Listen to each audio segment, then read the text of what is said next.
Tonight we're going to learn about magic runes. They're also kind of like runic yoga, something like this, like Gnostic yoga almost. Is exactly kind of what we use them for, like yoga practices.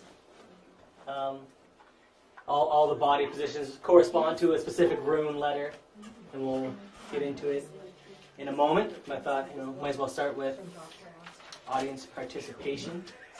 From previous lectures, remember we talked a lot about the three brains. Just wondered if anyone wanted to shout out what those three brains, the three centers were. Just take a stab at there. You're not being tested right now. Intellectual, that's one, yep, the intellectual center. Emotional, yep. And I heard the other ones. And the motor, three. That's perfect. So those are the three centers. When you're meditating, what are we trying to do? We're trying to bring those three centers into harmony or balance. Trying to control those three centers. So the emotional center can be more difficult to control because sometimes we don't know why we're feeling the way we're feeling, and it just comes over us. We don't know what we can do to get out of it. But what we can control more easily, the intellectual and the motor. So that's why before you meditate, you sit down, you take a comfortable position, you relax the body, try and control the motor center. And then you focus on your breathing, you focus on a mantra, you focus on one thing, try and control the intellectual center. Same is true for when we work with these magic runes. But instead of relaxing the body, now we're holding it in a specific position, like a yoga move. So, all the same factors apply. We're using it like a meditation, and they have specific properties and powers that we're going to get into. And so, let's get into it. A judo of the spirit exists. We are referring to the runic exercises. These are formidable in order to attain the awakening of the consciousness. So these practices, they're just as important as meditation. They can help us as much as meditation. And they have some different properties that are very beneficial to us when we practice with them daily. So we'll see that there are a lot of runes and a lot of runic positions. Master Samael, he only teaches specific ones. I think we're going to look at 11 today, and then there's going to be a few more, maybe 3 or 4 more that are taught at a later date, more of the advanced runes that have more moving components to it. But before we get into that, we're going to talk about the sacred fire. So all of the multiplicity of divine powers enter into activity with the ascension of the sacred fire along the medulla canal, along the spine. The sacred fire is the transmuted sexual energy. The fundamental clue in order to awaken the sacred fire, the kundalini, is hidden within sex. The refrained desire will make the sexual energy flow inward and upward towards the brain.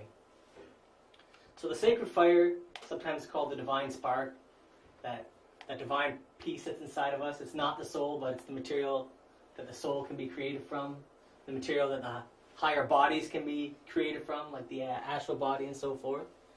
And it comes up a lot in these teachings, the sacred fire, the kundalini. We talked about it rising the energy up the spine. As it rises up the spine, it calls into action the different chakras. Starts rotating the chakras from the lowest up to the highest. So the pranayama, the hamsa, and kondil, bondil are, those are 3 practices that we use working with the sacred fire or for transmutation. The pranayama, remember, it's the alternate nose breathing. The hamsa, I believe we did it last week, and you might have done it before with Lee. Yeah, breathing in mentally, saying ham, and then sa. Kondil Bondil R is a mantra. I don't know if you guys have been told this mantra. Yeah. Awesome. It's a powerful mantra. It's important. It was one that was actually unveiled by Samael on War, where a lot of the mantras where they're older in origin. They have like Sanskrit origin or Buddhist or Tibetan, but this one was actually delivered by him himself to us. These are all for working with the sacred fire, for transmuting the sexual energies into that force that can rise the spine, called the kundalini. The first runic position that we're going to look at is called the rune Fa. Fa is the rune of light. It produces great spiritual strength. It brings us inner peace, mental serenity, and it serves as a special help for the awakening of the consciousness. Pranayama, prayer, meditation, and a specific sacred posture exists within this room. The magical science of breath, the pranayama or the hamsa, when combined with meditation, permits us to utilize certain sparks, flashes, flames of the kundalini for the purpose of attaining the awakening of the consciousness. So even if we don't have that serpent raised all the way to the brain, even if we're not sure exactly what this talk is about this kundalini or the serpent, by doing certain practices, we can use an amount of that energy that we have. We can use an amount of it to help us further progress in awakening of the consciousness, like to help us remember our dreams, to help us try and self-observe, to help us just live our day with more consciousness, that kind of thing, so we can be more aware of our surroundings. We don't have to have this kundalini risen to be able to work with some of its properties. Yeah. So would we do this posture while doing, say, a hamsa meditation, or? In the next couple of slides, it's going to get all clear. Oh, okay. We'll run through it, and then, but basically, you're going to be taking that posture and saying specific mantras and visualizing specific things to get the most out of these, the most benefit. Yeah, or if you were there at in Arva, we did a bunch of these runes. Yeah. The time you might have thought, what the heck are these guys doing? Yeah. Now you know it's just a more advanced practice. Yeah. It's very similar to meditation. We use it the same way as we use meditation, only it's slightly different. Because instead of relaxing the body, we're holding it in a specific position to attract specific forces, is the idea. Exactly like yoga, which everyone is familiar with, I think. So Master Samael, in his book, Runic Magic, teaches us the following practice for this rune.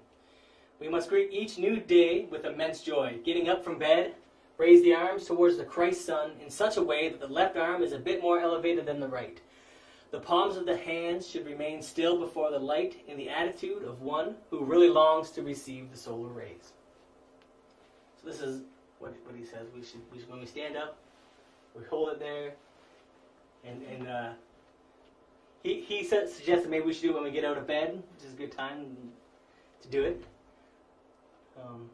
And then we should so we should be facing east if we're standing before the light. And it's important to take like a mystical attitude, or try to connect with a more spiritual part of yourself when you do these practices. I guess the attitude of one who really longs to receive the solar rays.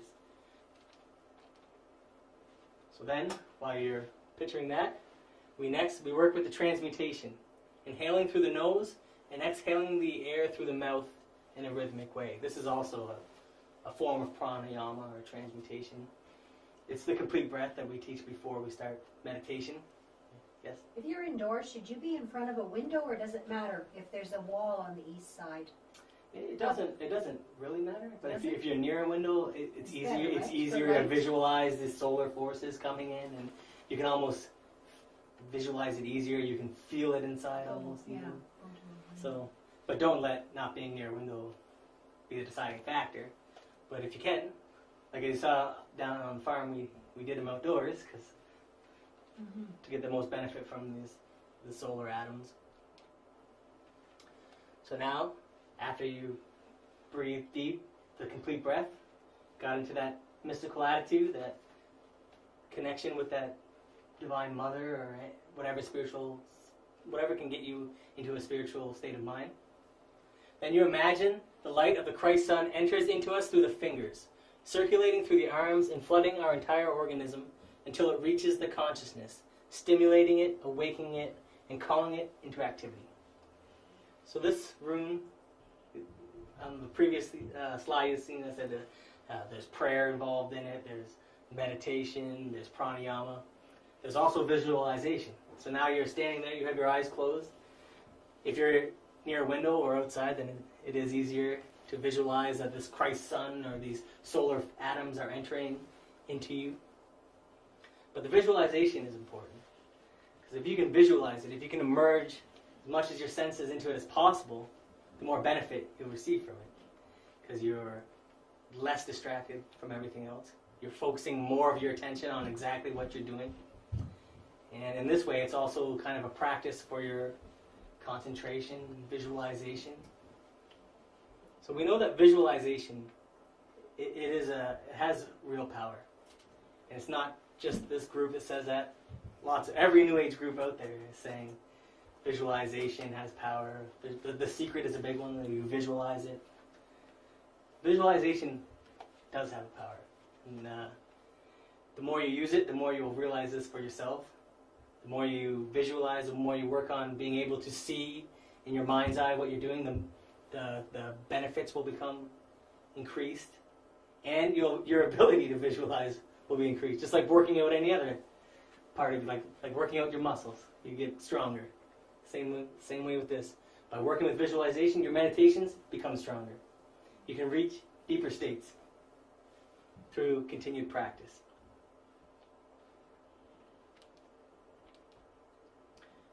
Next, we recite the following. Marvelous forces of love, enliven my sacred fires so that my consciousness may awaken. And then we repeat this mantra, all in separate breaths. Fa, fe, fi, fo, fu, to work the specific chakras. So this rune is excellent for the amount of visualization and the amount of just the ability that you have to really surround yourself in this particular rune, to shut out the outside world. So the rune Fa helps us to use the fire, the light of the Kundalini energy in a positive manner to assist us in transforming the subconscious into the conscious. This is kind of important to remember. Sometimes you read the books or you hear us talking about light versus darkness and all these really mystical and esoteric sounding terms. There's practical terms too. What are we trying to do by awakening the consciousness? We're trying to understand the subconscious. We're trying to realize what is driving us to do the things that we're doing. We can understand portions of the subconscious if we analyze it. Because how we live our lives is, pretend this is a line here, underneath is the subconscious, here's the conscious. This is what we experience in our daily life. Under here you have egos, thoughts, desires, all fighting and quarreling. Every once in a while one will rise above the subconscious, and that's what we'll feel, oh, I'm hungry, I should go and get food. Oh, remember when that person years ago said that to me? I'm still mad about that. But we don't see what it is that's driving those thoughts or those desires at that particular moment. But if we analyze them, we can. So it's not totally esoteric and mystical, it's practical too. Many psychologists became famous by trying to study the subconscious. That's what we're trying to do too. We don't need to go to school or get a degree to study the subconscious. You have one. You can study it for yourself. Maybe you could get more out of it than reading about what someone else decided when they studied it. That's a big thing in these teachings. Figure out our motives. If we figure out our motives, we can be more honest with ourselves. The more that you become conscious, the more objective you can be about your surroundings and people around you. And to be objective is something that is very lacking in society in general. If someone said to you, you're a liar, you would be very offended. I'm not a liar, and this is why I'm not a liar, and you give all your points and reasons that you had. But if you objectively observed, well, why did they say that I was a liar in the first place? And then you observe the scene. Did I lie to them? And if you did lie to them, then you'll say, well, maybe they had the right to say I was a liar. Or if you didn't lie to them, then you would say, well, this person is mistaken, and their view on life is skewed. So maybe the problem is theirs and not mine. So I don't know why I should let it affect the well-being of my mind. This kind of thing. The next rune is the rune R. The mantra Ariel prepares a Gnostic for the advent of the sacred fire. This mantra must be chanted every morning, dividing it into 3 syllables. Ah, Ri, O, prolonging the sound of each letter. It is advisable to work with this practice for 10 minutes daily. So the purpose of this practice is to prepare the Gnostic for the advent of the sacred fire, for the rising of the Kundalini, or for the awakening of the Kundalini. It's to prepare the body, to prepare the mind, to get it into a state that's more harmonious and more conducive to the awakening of the Kundalini. It doesn't raise the Kundalini for you, it doesn't do that, but it does help you to prepare. So this is why he says it's advisable for us to work with it 10 minutes daily. Because, and many of us, we haven't risen this Kundalini. All of us. So we're all on the path trying to do this. This helps us just to prepare for that. The rune Calm. The reason why I started with these three particular ones is because these three runes all relate to the sacred fire. They're all relating to that topic. So the practice of this rune should be done before the sexual transmutation. It is for married or for single people. For the practice of the rune Calm, the Gnostic student should stand up straight, facing the east, with the arms raised as in the picture. Breathe rhythmically and vocalize the mantra Calm like this. Kaum.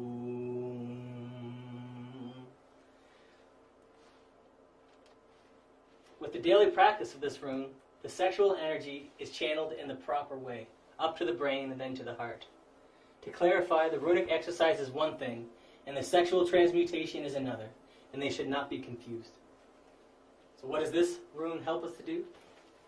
If we do this rune before we do a transmutation exercise, like a pranayama or the hamsa, this helps us to utilize those energies better. It's like an assistant. It helps us to really get the most benefit that we can out of the transmutation practice.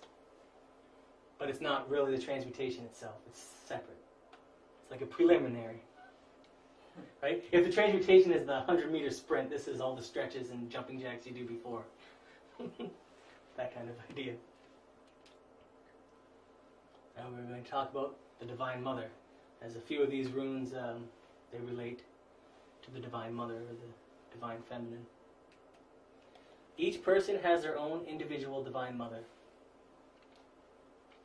The Divine Mother is the intelligent force called Kundalini. In order for us to eliminate an ego, we must first comprehend it, then we must ask the Divine Mother to destroy it. Without her assistance, the disintegration of the I is not possible.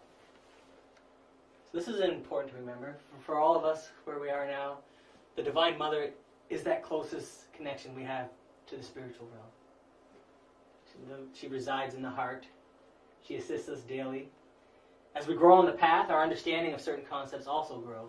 We can see her as a physical entity separate from ourselves. We can gather more information and more experience and realize maybe she's an energetic force that we carry within ourselves, a principle, an intelligent principle. I remember when I was sitting down here and listening up here, I was always confused. It was like, everything is the Kundalini, the sacred fire is the Kundalini, the Divine Mother is the Kundalini, what's not the Kundalini? So, right, it was kind of confusing that way. So the sacred fire is the Kundalini, it's the energy itself. The Divine Mother is the intelligent principle that guides that force. She's the one who operates it for us, the spiritual part of ourselves that operates it in a correct manner. So the sexual energies, we know that they can be used to create or to destroy. We can create, with sexual energy, we can create another physical human being. You know this? Or we can create, if we use it internally instead of outwardly, we can create solar bodies, the higher bodies, with the sexual energy. Or we can also use the sexual energy to destroy. We can use that energy to destroy egos. That psychic energy. It's a force and a principle, and we can use it to understand these psychological aggregates. That we've comprehended them, but then to eliminate them fully, we have to give ourselves over to a power greater than ourselves. We have to pray to this force to eliminate it for us. This is why in many religions, there is always a divine feminine figure. always a divine feminine. And it's always very important. And I have noticed that in Christianity, the longer we go from the Roman Catholicism, the less and less it seems they put importance on figures like the Divine Mother or the saints or something like this. But it's very important, and it should be remembered. This is an actual this is an actual contact that you can have. If you're through your day and you find yourself just mad, you don't know why, everything's irritating, you can take them in. You can breathe in, you can visualize your heart, you can see through your practice of visualization a heart temple. You can connect with a spiritual principle that exists within you. It's called the Divine Mother. This can help you. This can center you, ground you, help you to break the negative influence of whatever mood you're under. Hi, Bart. Just bring us some fruit. Yes, that's good. So please eat. There's lots of fruit. And it's interesting to see the Divine Mother. In many cultures and in many religions, she's always holding a solar child, right? Yep. Horus. Yep. So, what does that represent? It's a divine child that's from a virgin birth, or yes. Our consciousness or our higher being. Yep. Something like that. Exactly. If she's a symbol of the intelligent principle, the guiding force of the Kundalini, this child is the Christ force that we can incarnate through using the Divine Mother, the feminine principle. What is that? That's raising the Kundalini, using it to build solar bodies and incarnate higher principles, to incarnate the Christ force, or a solar force, another way of saying it. So when we say Christ, we always immediately picture Jesus. But we have to remember that it's an actual cosmic force. This is why the Divine Mother is always holding the Christ child, because only through her can this child come into existence in us. You see? So this art has deeper esoteric meanings, and this is why it's universal to all different religions who are separated by continents and oceans and everything else. So it's interesting. For us, where we are now, it's important to know that if we can think of the Divine Mother through our day, if we can feel ourselves being overtaken by a specific ego, right then and there we can ask her, Divine Mother, please take this ego from me. That's a practice of what we call the death in motion, death from moment to moment, to realizing that a specific ego is working through us, and then stomping it right there. Remember Lee would probably, you might remember, they always give the same stories, but the story of the tree with the roots and the little hairs on the root. Did they give you this story? Yeah. Yes. Well, the death in motion, doing that, Divine Mother, please help me overcome this ego of pride that I'm feeling right now. That's the act of cutting these fine hairs from the roots, so that we don't feed that ego. So it's important to destroy egos. It's also important not to create any more egos. And it's also important not to strengthen the ones that we've already created. This is why there are all these practices. So the rune we'll look at is the rune Is. The mantra for the rune Is, when repeated, gives us the Egyptian name of the Divine Mother, Isis.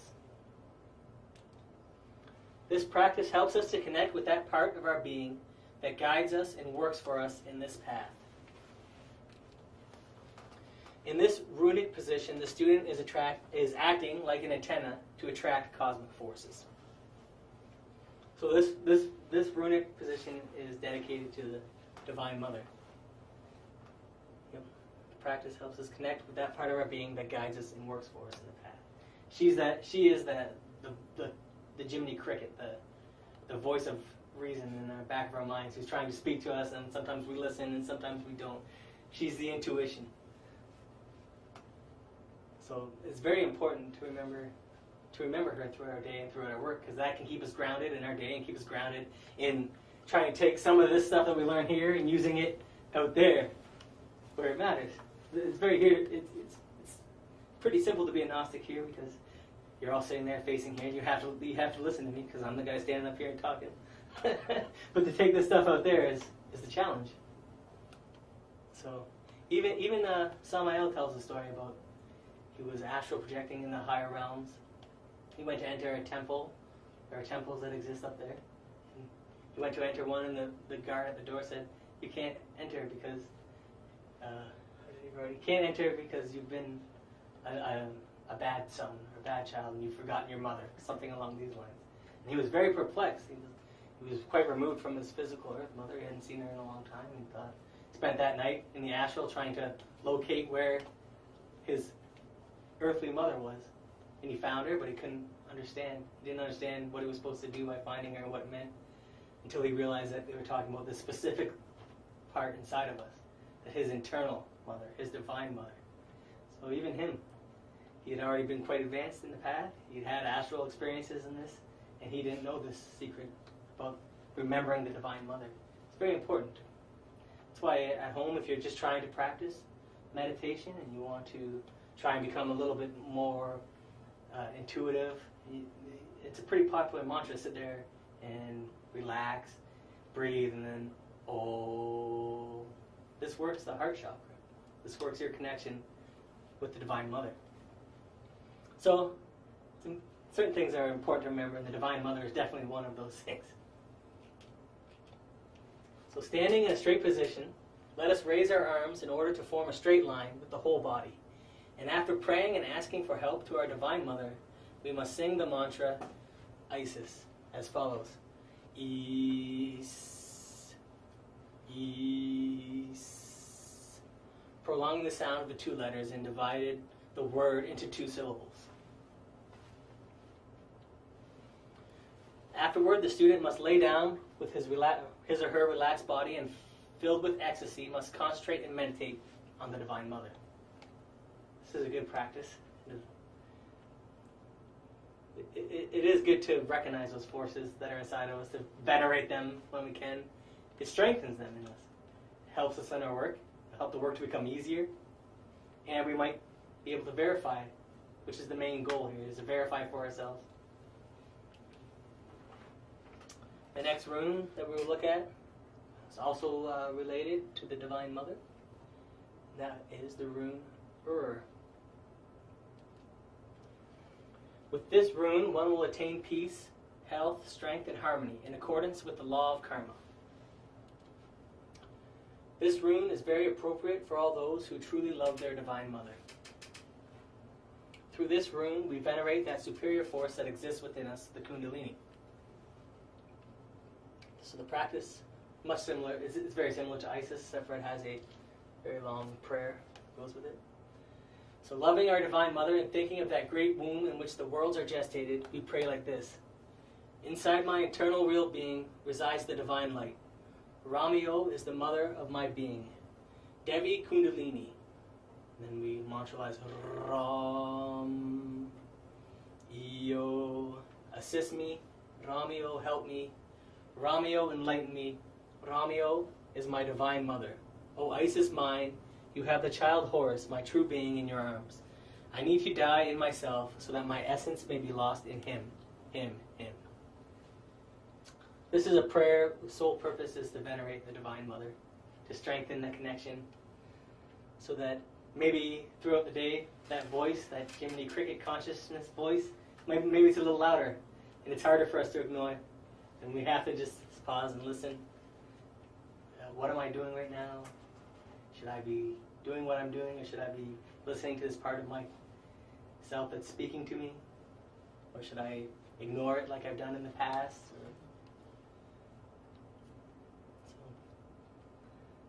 It's a pretty strong prayer, and Ramio is another name for the Divine Mother, and that's why they use it as a mantric name.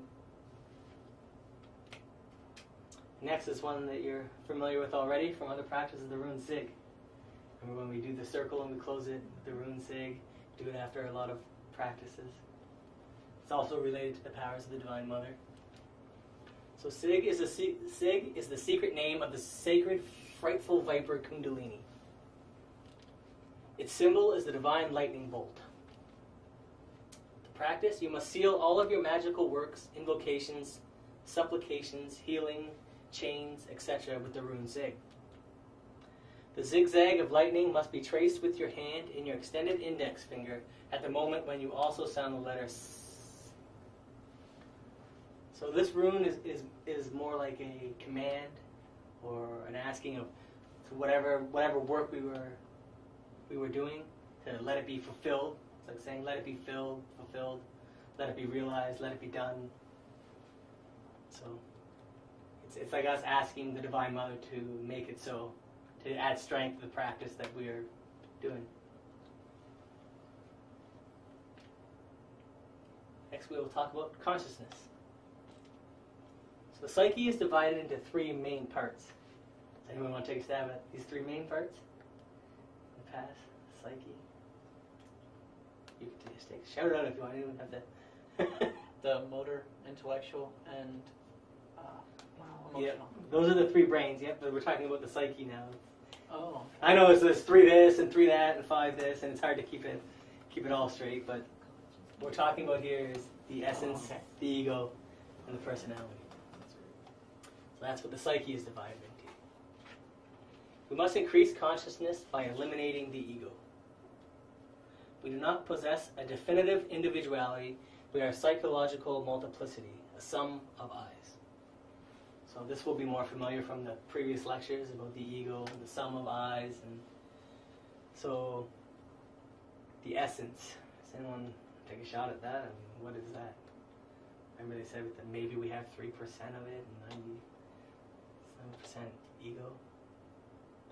The essence is it's like that divine spark, that part of the source that we have in us, that psychic material that we can use to create the solar bodies, to raise the kundalini.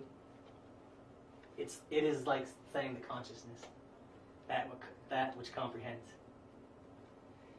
The ego we're pretty familiar with at this point. It's the psychological aggregates, the desires, the faults that we may have created through our wrong actions or our skewed vision on the world and others around us.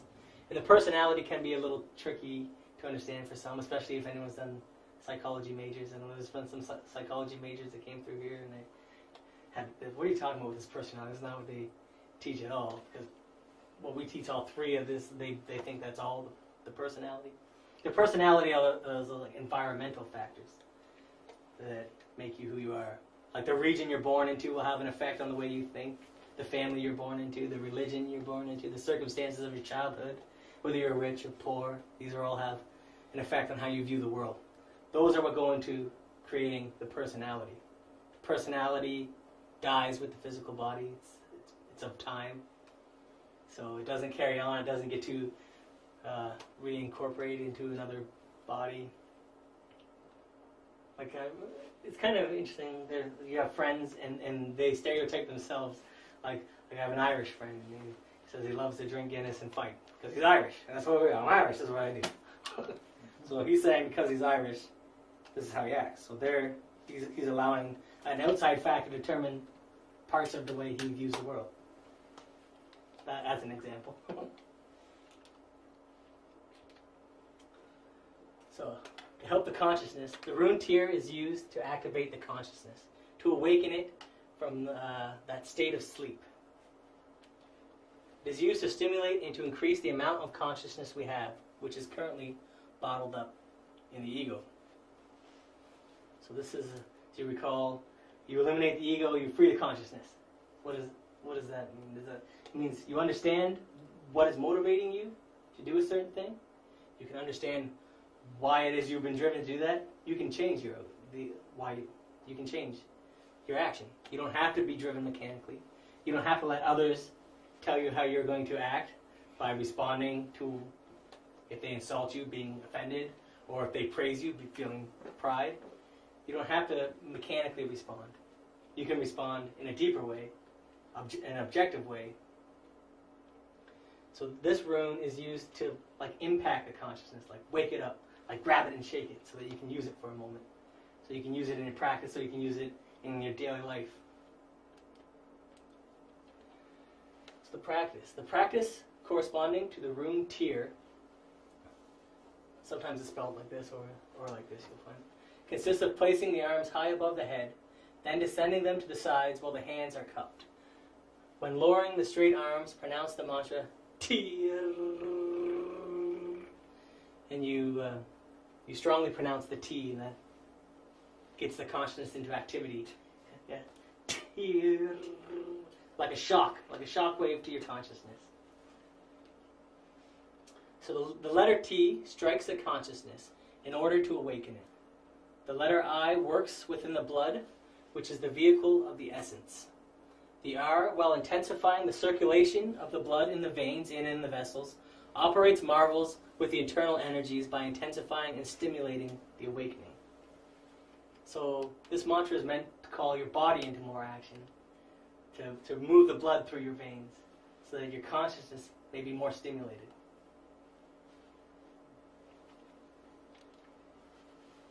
The next rune is the rune bar. You see with these runes here, you're standing here, you're actually making the letter B with your body. The rune bar is a symbol of the incarnated Christ force. So Christ, as we explained just briefly earlier, Christ is not a human nor a divine individual. Christ is a title given to all fully realized masters. So there's been more than one Christ on this earth. There's been many Christs. It's like there's been more than one Buddha. There's been many Buddhas. It's like a level that one has attained. The rune bar is combined with the rune tier. So we used the previous rune that we explained for the impact of the consciousness. We combined it with this rune to make a super rune. The objective of this practice is to wisely mix within our interior universe the magical forces of both these runes, to awaken the consciousness, and to intimately accumulate crystic atoms of high voltage. So just like in the rune file, when you're standing there and you're imagining all these crystic forces coming into your body, that's also the purpose of this rune, to gather this crystic force, this force, this higher vibration, so that your consciousness, your body, you're more conducive, you're more able to meditate, you're more able to keep that state throughout your day, which is very difficult. Just to remember, self-remembering, to like walk around throughout the day and just try to remember that there are spiritual parts of yourself, so that hopefully by doing that you can objectively view the situations you're in. You can even judge yourselves more according to how life is actually unfolding, instead of just the way that you see yourself. So the practice. It is recommended to practice with this rune tier, which constitutes the fusion of fire and water, birth and life. So after performing the rune tier, we combine it with the rune bar, placing the right arm with the right leg, and at the same time recline slightly the left leg and place the left hand on the waist and pronounce the mantra bar. Like bar. You'll see sometimes in the pictures it's shown on the left side, but sometimes we do them on the right side. Samuel and Laura on this sometimes says which way you face or which way you do it isn't as important as doing it. So sometimes people get caught in like when you're tracing the circle, is it that way or is it that way when I do the cross in the circle? Said it's one of those things that if you're not sure which way to do it, it doesn't have a negative impact to do it the opposite way. That's not so true for the visualization of which way the chakras rotate, but for like doing some of these practices, if you stand this way or this way, it's not going to negatively or positively impact it as long as you do it. And also with the runes too, I don't think I wrote it in this slide, but if you wanted to practice the runes, sometimes it's better just to pick 2 or 3 and do them repeatedly, like 3, 7 times, and do them well. Focus all your attention and energy on them, rather than running through the whole list, trying to get through them all and doing them all kind of wishy-washy. Same with like meditation, yes. How many are there? Well, there's 11 that we're going to learn today, and then there's a few more that are even more advanced that you'll learn. So I think so. But it's just like how many mantras are there? There's tons.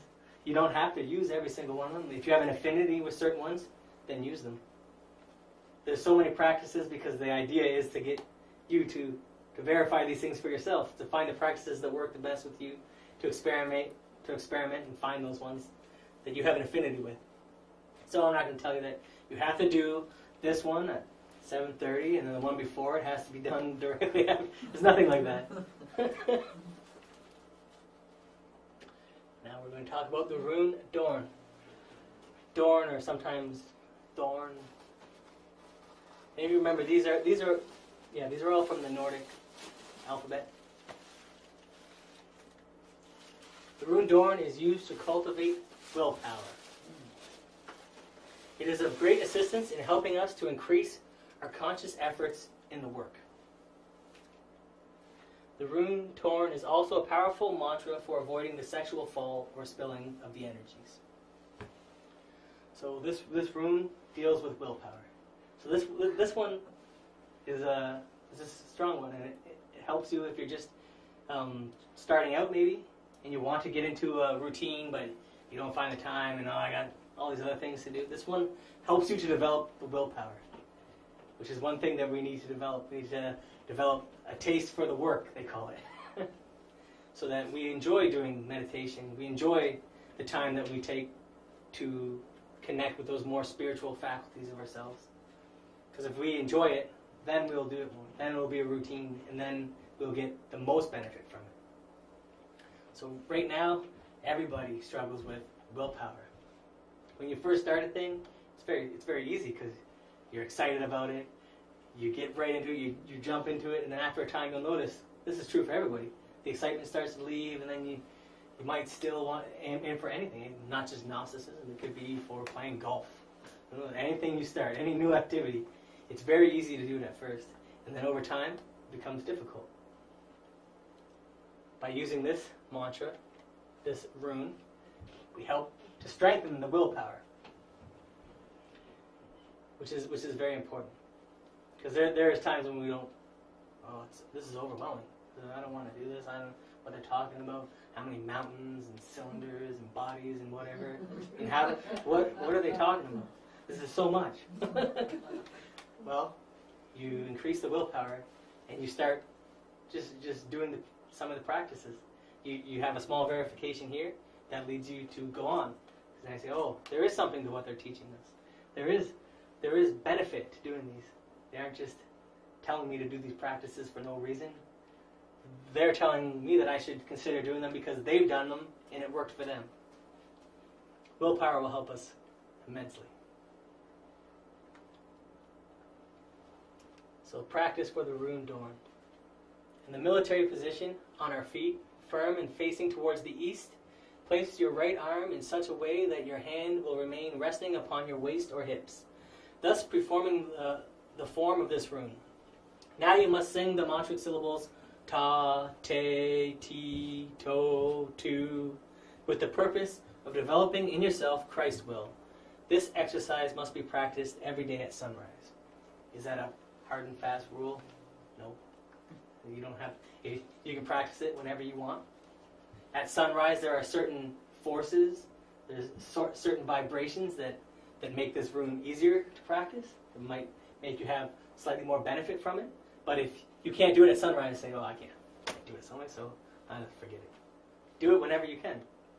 Same with any of these. Do them whenever you can. Find a way to work them into your schedule. Not just runes, but meditation, self-observation. Work it into your routine, and then it becomes easier. When you make it easier, then it helps to build the willpower, and then you can continue on, and then you'll have verifications. And that's the main goal. Every day at sunrise. Next we're going to talk about karma. Does anybody recognize who this picture is? Anubis. Yep, the chief judge of karma. The law of cause and effect. That's a very simplified version of what karma is. This concept is really well understood in the East. And in the West, we have a vague understanding, maybe what we think it might mean. But there are many schools that are devoted strictly to studying karma as deeply and fully as they can. So the law of karma is related with the laws of return and currents and evolution and involution. We know that it's very intimately related to returning recurrence. Because why do we return? Why do these events occur? Because we're paying karma. Because we haven't learned what it is we were supposed to learn from them in the first place. That's why it reoccurs. That's the recurrence. Why do we return to a physical body? We still have karma to pay. We're here in the physical world. We have a physical body. Well, that's a sign that we may have karmic debts, that we do have karmic debts, or else we wouldn't need to be in this form. When we experience something and say we learn from it finally, a little switch goes on and you change that. So the next time if you do come, you're not going to have to go through that experience anymore, will you? Because Right. you've learned from it. Right. On a deeper level. On a deeper level. Yeah. If so, like another way of explaining would be like, what is it that attracts the karma? What is it that receives the judgment of the karma? It's the ego. You eliminate the ego, you eliminate the need to be karmically balanced for creating that ego in the first place. Because that's another thing about karma. It's not bad. It's not like we're being morally punished for doing the wrong thing. It's also like a law of balance. The pendulum swings so far this way, it has to swing this way. So if you're driving for a certain desire and a pleasure, and you reach it, that's good, you have it momentarily, but the pendulum will also swing in the opposite direction with the same force. Right? The law of cause and effect. That's what we're talking about. This is what karma is. We also know, or it's been taught, that various types of karmas exist. Anyone recalls any of those? I believe it was in a lecture that Lee gave. Could have been in phase A or B, I'm not sure. And remember the different types of karma? There's a few. Dharma is like the opposite of karma. That's like we have credit with the law. Yeah. So it's like if we did something bad, then we could pay off our karma with the dharma or the good deeds we've done. Or if we don't have that dharma or credit built up, then we pay in what we view as pain or suffering, only because it's our ego or our image of ourself that suffers. Not so much like objectively we're being punished by God for being immoral or anything like this. Various types of karma. There's individual karma. So the individual gathers karma. Yep. Family karma. Family karma. Yep. Group karma. Yep. Yep. Nations. That's right. Yep. World karma. The karma of the gods, which is like a superior form of karma. So even the higher beings, they have karma to pay. And there's also karma saya, is what is the karma acquired through sexual uniting of a male and female. So you can accrue karma, like it's like sharing of karma. So if you have a partner, you can share their karma. If you have lots of partners, then you're sharing lots of karma. It's nothing immoral. It's sharing the dharma. Nothing to be scared of. It's just, this is a Keep form your of karma. To yourself, I want a dharma. So, it exists. And Yeah. You don't think of that though. yeah, but you can see it. It's like sharing each other. You're sharing each other's energies. You're sharing each other's something intimate, personal with each other. You also share karma. Would that be one of the explanations why when two people are together for a long time, they're married or not, they become more like each other? They pick up on each other's quirks I know what and you mean, everything, yeah. you know? Yeah, it could possibly be sharing of karma or Yeah. being around the person. Yeah, And they become more and more like the other one. that is true. That happens. That happens almost universally. Hopefully, we pick up the good traits of our partner. So like they say, if you see some good trait in a person, try to emulate it in yourself. And if you see a negative trait in a person, try to eliminate that trait from yourself. That's right. Right? Because people are like a mirror to us. Whatever exists in them, it exists in us too. It might be a more refined version or a little subtler. It might be harder to find, but we have it on some level. Mm-hmm. We might have it exactly or even worse than they have it, and we don't even see it because we're not viewing ourselves objectively, which is difficult to do.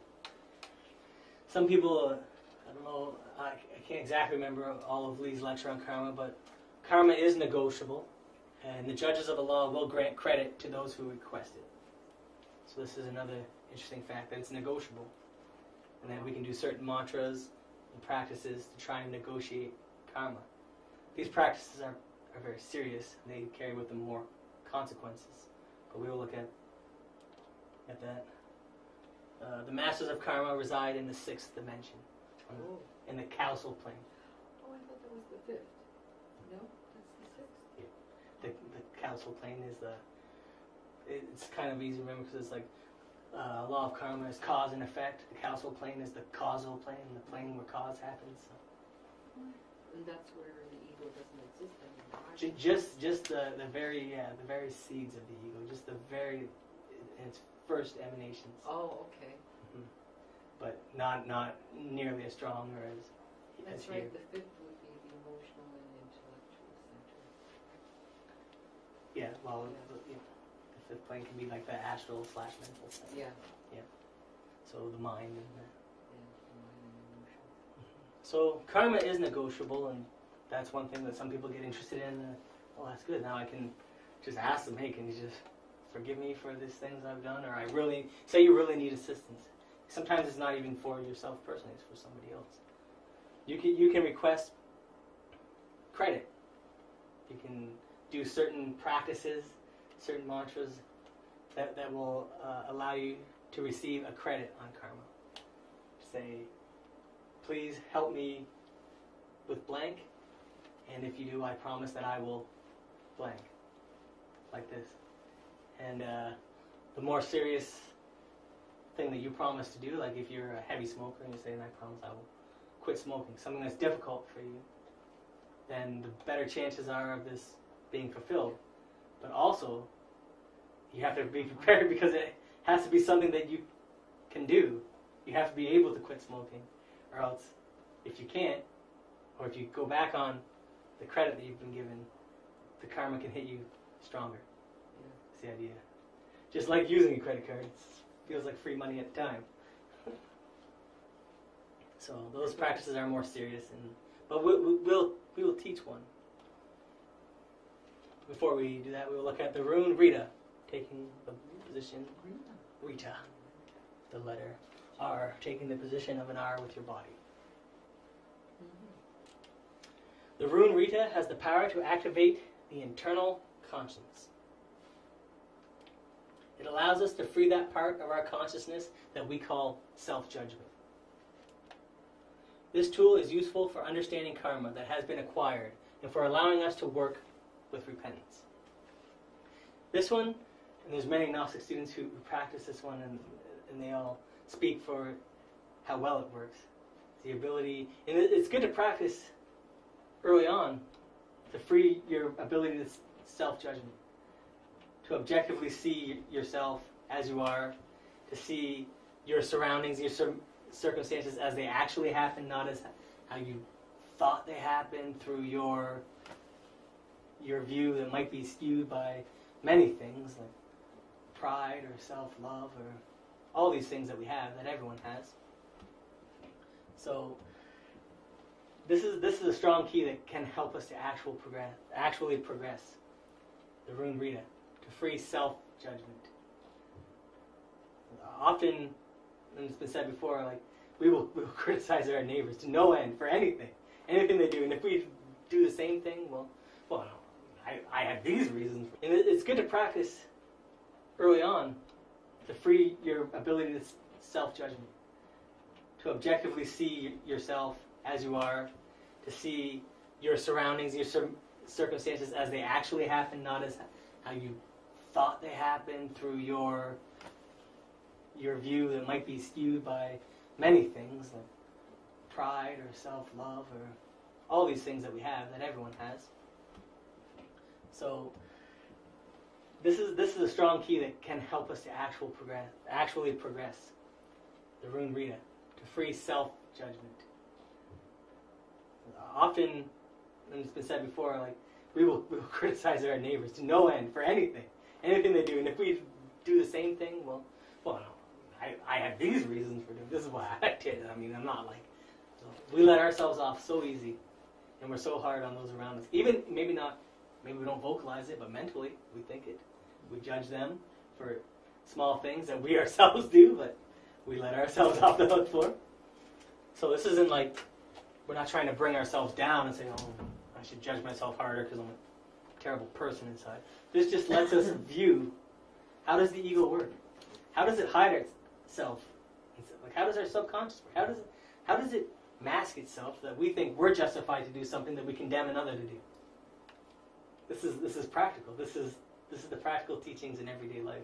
Because to do these runes, to meditate, to attend the lectures, this is all good. This all strengthens the work, the path. But the real work, it's out there, isn't it? In life, that's where the actual work is. That's where we can learn the most. It's important to meditate, and it's important to do all these other things, but it's also important to observe ourselves, how we act around others who are, they're just like us, really. They're from the same areas we're from. They have similar circumstances. Why do we act towards them the way we do? And it helps us to work with, okay, I'll throw another number out there, the 3 factors. So remember these 3 main factors? Birth, the death. Oh, birth, death, and sacrifice. Yes. Birth, death, and sacrifice. The birth, the birth of what? Consciousness, yeah. The birth of the consciousness, the birth of the solar bodies, the birth of the spiritual qualities, and the death. The ego. Yeah. That's one that I guess we kind of hammer home around here. Death of the ego. Yes. Or at least to comprehend it, to understand it, and then see for yourself if what we're saying has any basis. And the third one is sacrifice. What is that? That's a sacrifice for others. How do we sacrifice for others? This is difficult. This is difficult to understand or think about. How do we sacrifice for others in a way that helps them? By teaching. Yeah, this is sure it's a sacrifice. You're sacrificing your time. Yeah, but there's other ways. Like before, even you don't have to be a Gnostic instructor or anything. You don't even have to tell everyone you know. You don't have to go out and spread this teachings because it's nothing like that. To work with others, how do you have to work for your fellow man? First, you have to understand your fellow man. You have to understand why they do what they do, why they think how they think. And can you do that unless you understand yourself? That's right. So, the first work and sacrifice is to understand why you do what you do. And then it makes more sense why they do what they do. Because they're just like you and you're just like them, essentially. We're all just people here. We're all in London, Ontario. We all have very similar, objectively, circumstances around us. So to work for others, first, you work for yourself. You understand yourself. You change yourself. You change the vibration that you're at. You change your outlook. You change how you react to situations, and you change how others react to situations. Have you ever known, like, just a practical explanation? Have you ever seen it in a room? Everyone's in a room, let's say we're all just sitting here and we're just having a good time, we're talking. Someone comes in the room and they are mad. Something bad is happening to them and they are very mad and they're not talking and they're sitting there. This changes the vibration of everybody, doesn't it? It's like ripples in a pond.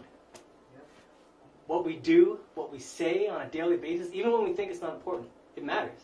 It has an effect on others around us. We understand ourselves, we work on ourselves, we help the others around us. See? So, this is one thing we're trying to do in Phase C2, is trying to say there's a lot of big subjects, we're talking about a lot of things that are maybe the first time ever hearing about them, but there's very practical sides to this. Very practical sides. Right? And that is one thing that many people have said, and you kind of hear it and you're like, okay, whatever. But what you say matters? It does. It does. You can affect people in ways you don't even understand. You can be mad. You can walk in. You can not even know that maybe your child sees you mad, and then through whatever psychology of their own, they think, oh, my mom or dad is mad at me. And now they walk around and they go to school and they're bummed out because they think their parents are mad at them. So what we do has an effect, even if we don't see it. So this is a powerful room. It helps us to work with self-judgment so that we can understand the egos that are manifesting through ourselves. So we can recognize the egos that are in ourselves. Those psychological aggregates, the eyes that we have created through time and our reactions and whatnot. So we can see how they're affecting us, how they're working through us, and we can objectively view them. One way to do this, they say self-observation. Okay, in self-observation, I'll observe myself. It sounds easy to do, but in practicality it seems a little difficult. Like, how do you actually self-observe? Well, you have to create a separation in your mind. There has to be you, the person standing there, and then what's observing it. So it would be like objectively viewing yourself. So view yourself in a situation that you're in. So you see yourself in that situation, but it's more like actors on a play, or you're watching television. You're not so identified with the person who you say, oh, that's me. That's me. Right? You're viewing, what is this person doing? Try not even to use the, what am I doing? What is happening to me? What is this person doing? Person A, that can be you. And then you can try to objectively observe what person A is doing as a relation to person B. This is how we start to develop the practices. This is one way that'll help us. So these teachings are very practical, but sometimes it's hard to know exactly what are the little keys and tricks to making it practical to everyday life. That's what we're going to try to give you in Phase C. Phase C is supposed to be more of the practices, more in-depth practices, so that you can start to verify a lot for yourselves. So the practice for the Rune Rita, for unlocking the inner judgment. We must open one leg and one arm and repeat the mantras of the Rune Rita. Ra, Re, Re, Ro, Ru. So remorse is the accusing voice of the consciousness. Have you ever felt bad because you did something good? Right? Good point. Like, oh, geez, I shouldn't have really helped that person out who needed my help at that time. No, remorse is the accusing voice of the consciousness. You feel bad because that part of your consciousness knows that you've done something bad. You know you've done something bad. You hide it from yourself. You can cover it and say, well, it was necessary that I reacted that way. I had to. The situation called for it. They gave me no choice. Justification. Have you ever justified doing something nice for someone else either? No. You only justify and feel remorse for doing things that you deep down or some part of you knows should not have been done, or weren't maybe done correctly or as good as they could have been. So we need to convert ourselves into judges of consciousness. Which is basically what we've just been saying. We will be our own judges. This is the rune knot. This is one of the runes. This is the rune we were talking about for more serious rune for karmic negotiations. So the rune knot is a very serious petition to the lords of karma, especially to the Lord Anubis. We can ask for help from Anubis and his judges of karma with this rune knot in order for them to consider negotiations. So that's the other thing to remember. You do this once and then you're like, okay, in the clear, I'm afraid that's not going to... It's not so just like, just like if you do the mantra, for a second, you're not gonna illuminate the heart chakra forever. These also take persistence. They take focus, and they need to be done in a serious manner, and most likely sometimes maybe for a month, maybe longer. Just depends on what level you're working at it with, and if the law of karma will even consider the negotiation that you're asking. Because sometimes the karma, maybe it's too strong, maybe it has to be delivered this way. Sometimes that's why we do these, and we say if the divine law, if it's within the divine law. We don't want to say that do it, just do it. We want it to make sure that we're still in accordance, in harmony with the divine law, because maybe we need to receive this karma. Right? If you look back on your childhood or the past, you tend to learn a lot or take away a lot from the situations that we feel are the most painful, or the ones where we feel wronged or we feel this negative. So, and for working with the sacrifice, we know that when we receive karma, that it doesn't feel pleasant for us, right? We don't enjoy receiving this karma. That also helps us to work for the fellow man, because we know when they're receiving karma, it doesn't, because we know how it feels when we receive it. So now we can sympathize with others. We can put ourselves in others' place, which is part of the work in sacrifice. You want to work with sacrifice tomorrow? Just something easy? Put yourself in someone else's shoes.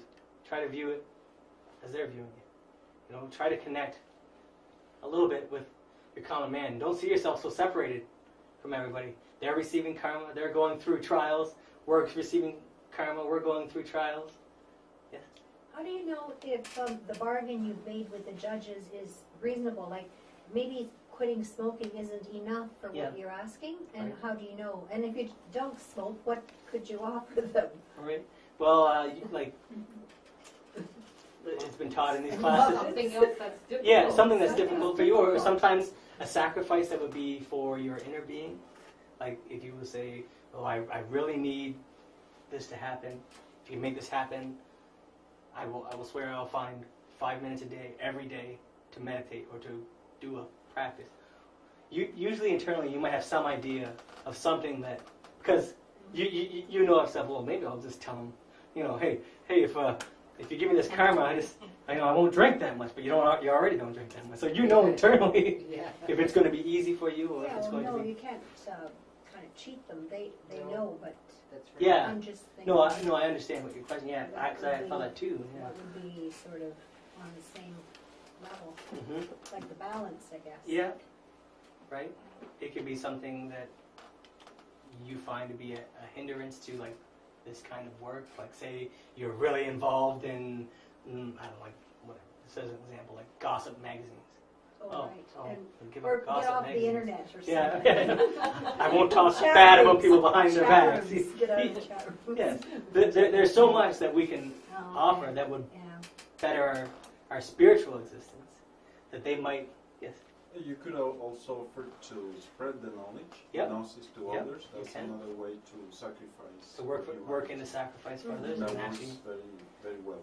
yep, you can tell a friend about these classes. Oh, you should check out these meditation classes or whatnot. Or you could even give them a book that you feel has helped you. Something like this. There's many ways. If we sit down and we think, and maybe you can focus on your heart, that can help you to come up with something. But it is important that before we do this, that we do seriously think about it, and we realize, okay, they tell us a lot of stuff. They say it's very serious, so should this one just be jumped into and just done? Maybe not. I mean, there are Gnostic members here who have stated that they've used it and they were unable to keep their end, and that the karma that they received was very harsh, that they felt, or was painful for them, or it was real, which is important to keep in mind. But it's a tool and we can use it. So I'm not trying to scare people off of using it. I'm just letting you know that, like many other things in the work, it is real and it's serious and it should be considered and taken seriously as such. But how do they know that karma was the consequence of not keeping up their end of the bargain? How do they know that wasn't just karma they were supposed to receive anyway? And Yeah. they had negotiated a different karma? Like, how Mhm. can you tell which, like, if I get a flat tire tomorrow, Yeah. is that karma? Like, because Or is it I- just a test, or is it just a Yeah. flat tire? Yeah. Yep. This is difficult. Yep. So we start working with some of these practices. We start raising our consciousness in these. Sometimes something will happen, and it'll be very minor. Like, no, something in me knows that is a test. I'm being tested right now. And it depends how you react to it. I mean, Yep. you just blow it off and say, well, Exactly. it's just nothing to, there are worse things in the world. Yep. Yep. This is true. So, just like everything that we're teaching here, it's kind of you take it internal. It's internal for you to discover, for you to figure out, which does ultimately sound like a cop-out, like that we're not giving you the information, like, oh, you'll know. How do you know? Oh, well, I'll tell you, Wanda, you'll just know. Right? But at the same time, like, we could stand up here and say, like, towards someone who's never experienced, like, an astral projection experience consciously, we could say, it exists. This is what it feels like. This is what happens. This is blah, blah, blah. Like, we've seen this and this and this here. But if you haven't experienced it yourself, to you it still is, it's in the realm of intellectualism. Well, maybe it's true. He certainly seems to think it's true, but I don't know. So that is the difficulty of this path, which is different from many other teachings and there's some New Age movements where it's like, no, you're already divine, you're already a God, just wait it out and you'll be fine. This one says, no, where does the buck stop? It stops with you. You do the work, and you can verify things for yourself. You verify things, then you gather strength, and you can say, I can move on, I can do this. So karma is it is tricky to explain to other people. It's tricky to know how to explain, like, how will I know if this is karma. It is one of those areas in Gnosticism, not even in Gnosticism, just in general, that you will get a lot out of if you dive deeper into it yourself. Instead of just hearing a lecture here and a lecture there, you can study it in Samael's books or books from the East where they are well versed in karma. Mhm. So it's one of those where if you study it deeper, you can get a lot out of it. This rune also has another ability to negotiate karma or to assist us in remembering our previous lives, which will help us in karma, There. right? Because if we can examine our previous lives, we can understand maybe why are we receiving certain karmic situations in our life now. So this version of the practice might be a good place to start with this rune. So we must not complain because of karma, since it is negotiable. Whosoever has capital from good deeds can pay without the necessity of suffering.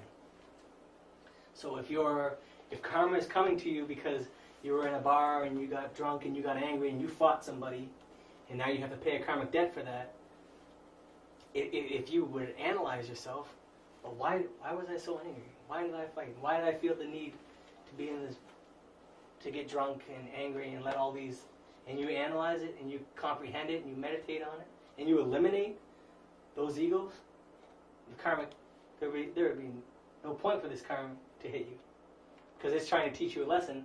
It's trying to balance your life.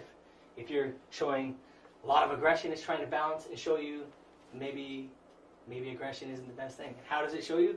Maybe you're on the receiving end of a beating or something equal to the situation, but opposite in effect. So, eliminate the ego, you eliminate the need to be karmically reprimanded for that. So practice 1 for the rune knot. The practices of the rune knot take us to the performing of pranayama. That is to say, to the wise and intelligent combination of solar and lunar atoms. Afterwards, the Gnostic student must sit down or lay down with his back facing upwards. With his body relaxed, he must concentrate and try to remember his past lives. We perform the rune knot. While we do it, we breathe in rhythmically through the nose, hold it out through the mouth, that prana, not the alternate nose prana, more like the complete breath. And then we lie down. How can we remember our past lives? One place starts that we can visualize the master Anubis. We can try and picture him. Picture this jackal-headed god. It will help. And then we can try and focus on, ask our Divine Mother to intercede on our behalf to the Lord Anubis to help us to remember our past lives. So that's the first practice. Practice 2. So we form the rune by placing one arm at an angle of 135 degrees. It just means up. Just like this. Right? Across. So then the arm which is forming the, basically instead of saying this, the angles, you're going to sit, you're going to do this, and then you're going to alternate the position of each arm. That's all this is saying.